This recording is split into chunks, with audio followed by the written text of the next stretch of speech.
Hello' guys, আজি আমি পঢ়িব লৈছোঁ অসমীয়া কিতাপখনৰ প্ৰথম পাঠ্য প্ৰশ্নোত্তৰ। এই সাহিত্য চয়ন এই ফাৰ্ষ্ট ইউনিটৰ এই প্ৰথমৰ পৰা ইয়ালৈকে আহিব। ফাৰ্ষ্ট ইউনিটত 50 নম্বৰেই হৈছে। আমি বৰগীতৰ প্ৰশ্নোত্তৰ চাম। প্ৰথমটো হৈছে কবিতাটিৰ মূল ভাৱ লিখা।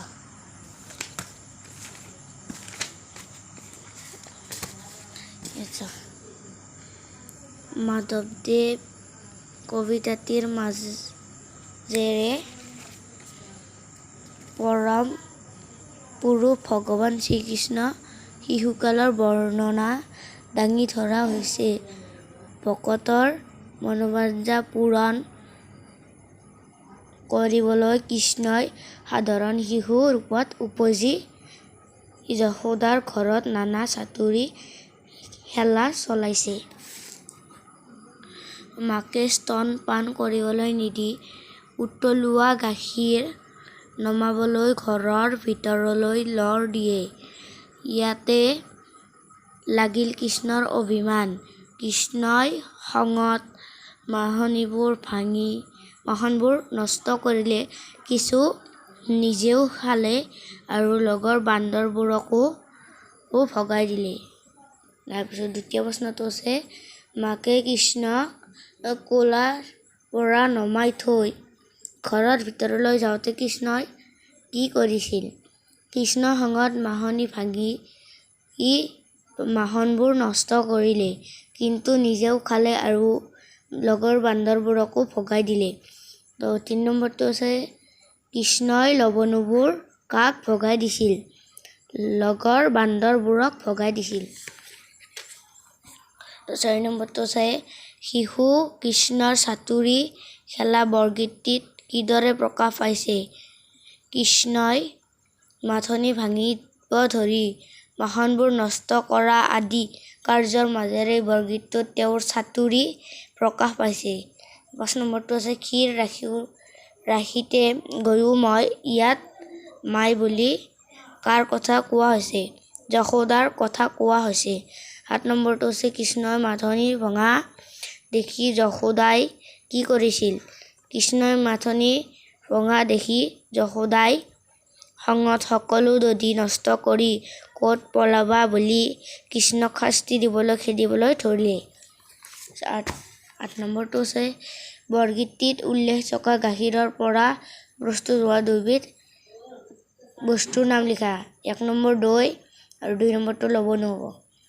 9 নম্বৰটো হৈছে সহজ দধি নাহল যিহেতু পলাবল এই শৰীৰটো আধুনিক অসমীয়াত লিখা।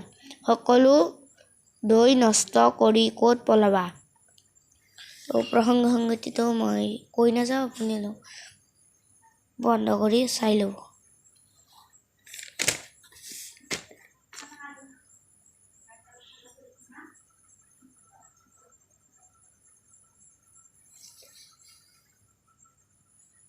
আৰু 10 নম্বৰটো হৈছে বিনে শব্দটোৰে 3টা বাক্য গঠন কৰা। হৰি বিনে গতি নাই, ৰাম বিনে গতি নাই, পানী বিনে জীৱ নাই। সমৰ্থক শব্দবোৰ মিলোৱা। সংশয় দ্বিধা ক্ষমতা শক্তি, ধ্বংস নিপাত, প্ৰশান্ত সুধীৰ, বহল পুতল, কাচিত দৈবাত, দুন্দুভি নাগাৰা। দিন শব উষ্ট দধি জননী শব্দৰ সমাৰ্থক ৰূপ লিখা। দিন দৰিদ্ৰ, শব সকলো, উষ্ট ওখ, দধি দৈ, জননী মাতৃ। 13 নম্বৰটো বৰগীতটিত থকা দুটাকৈ সমাপিকা ক্ৰিয়া আৰু অসমাপিকা ক্ৰিয়া লিখা। সমাপিকা ভোজযন্ত্ৰ আৰু নাখল। অসমাপিকা আমিয়ে বা চোৰাই। বিপৰীত লিংগ বুজোৱা শব্দবোৰ মিলোৱা।